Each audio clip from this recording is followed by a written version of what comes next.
Hey, what's going on guys? It's FPL Yusuf here and welcome back to another video on my YouTube channel. Today I'm going to be going over my Game Week 2 FPL Challenge team. We'll do a quick little recap of how we got on in Game Week 1. We'll look and see what the challenge is for this up and coming Game Week, but also I will show you what my final team selection is looking like for Game Week 2 as well. So I do hope you guys enjoy this video. If you do, please don't forget to drop a thumbs up and subscribe down below. But without further ado, let's just jump straight into it.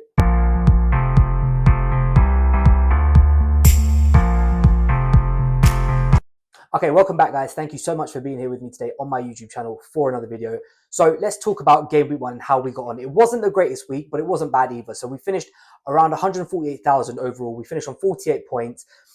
Part of the team did really well. Part of the team didn't do so well. So we'll just jump straight into it and have a look. So we'll start off with the defense first. And James Trafford got his clean sheet, got the double points obviously, which is 14 for him. So I was really pleased with him. Now, I wasn't sure 100% whether he was going to start or not, so I had to leave that one until the last minute, as we spoke about in last week's video. But he did obviously get the start. Manchester City, as expected, got the clean sheet against Wolves, so I was happy with that. He made a couple of saves as well in that game, which got him an extra point. So yeah, overall, very happy with how he got on. Diouf in defence did surprise me. I didn't expect to see a Sunderland win, and I didn't expect them to see 3 goals either. Now, he was a little bit unfortunate. I do think West Ham in general were unfortunate. I think that they expected goals that they gave up wasn't really quite telling of a 3-0 scoreline. Plus, he actually had a shot which was cleared off the line as well. So that was a game that could have gone, completely different way. But, it's not the end of the world. He was a £4.5 million defender. We took him in there, obviously, for the high upside of his attacking threat. And like I said, he nearly got himself a goal. So overall, not the greatest score from him.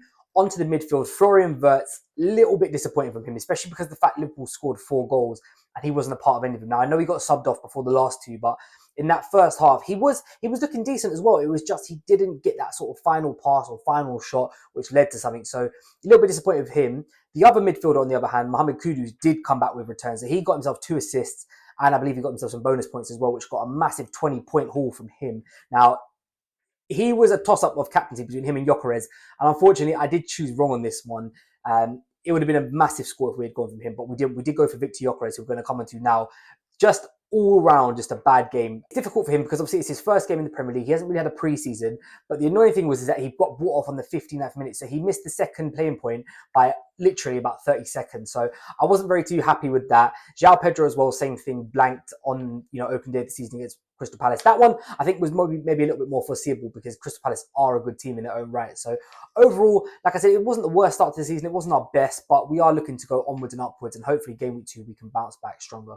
Okay, so let's talk about the Game Week 2 challenge, and it is double points for all promoted players. Now, usually when it comes to this challenge in particular, I don't really stack my team heavily on promoted teams because they're not really like that. They haven't really got that much higher of a ceiling. So we have only got one in this team. So I'll start from the back first and we'll work our way forward. We've gone for Verbruggen in goal. I put him in there after watching Everton yesterday. They didn't create hardly anything against Leeds as well. So Brighton obviously going to be a much better team. So I am hoping for a clean sheet there. Everton just look a little bit, they just look lackluster in attack. They don't really sort of threaten that much. And, you're thinking against a promoted side, that's a team that you want to get off to a good start with. But they ended up losing the game. They gave away a penalty late on. So, yeah, I'm hoping Verbruggen will be fine in goal. Hopefully, Brighton shouldn't concede too many shots. And that should be a pretty straightforward routine clean sheet for him. Then we come on to our only defender, and that is Marc Cucurella.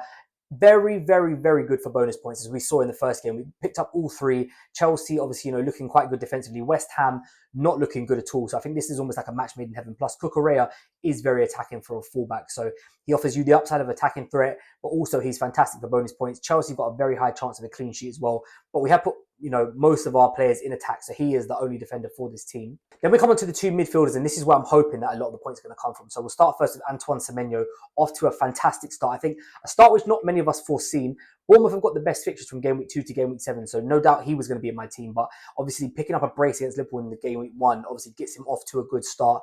He's playing against Wolves this week at home. I am expecting them to, put on a little bit of a show. Obviously, we've seen that, Bournemouth are going to be a decent side attacking. They may have to sort of fix up defensively, but going forward, they should be okay. Wolves, on the other hand, as we saw throughout pre-season, they didn't win a game, they didn't keep a clean sheet, and that carried on into the season where they got beat 4-0 by Manchester City. So I am hoping that Semenyo will get chances in this game. We all know that for Semenyo from last season likes to take shots, and for me as an FPL asset, that's exactly what I'm looking for. So he is one of the partners in this midfield. The second one is Bukayo Saka. Now, he has currently got the captaincy armband for me. Arsenal didn't play that great in the first game against Man United, but I think for them, the most important thing was just getting the win, getting off to a good start, getting the 3 points and making sure they don't lose at a very difficult stadium to go to. I am expecting a big turnaround from them in game week 2. Now, there was potential about Victor Gyökeres coming in this team. Obviously, you can only pick one player from each club for this current game week, but I have gone for Bukayo Saka. I think he's on all set pieces. His minutes are just more guaranteed. Whether he's on penalties or not is a different story, but from the corners, just from the creativity standpoint and also the minute-wise, he is currently in my team as my captain. And the two up front, the other person who could be a captain in this team this week is Erling Haaland. I'll probably leave that decision later towards the deadline. I did have Ray and Nori, but obviously after the way Haaland got off to the mark against Wolves with a brace, for me, he's just in good goal scoring form. And Tottenham at home, Man City are always a problem at the Etihad. So he's one of my strikers up front. The other one is the only promoted player, as I said, from this team. And that is Mayenda from Sunderland. Now, they are playing Burnley. They are away from home. I think this is probably one of Sunderland's quote-unquote easiest fixtures on paper. Now, I know, like I said, their expected goals didn't really show them to win 3-0, but Mayenda did score in that game. He was starting up front. He played 75 minutes, so I'm happy with that.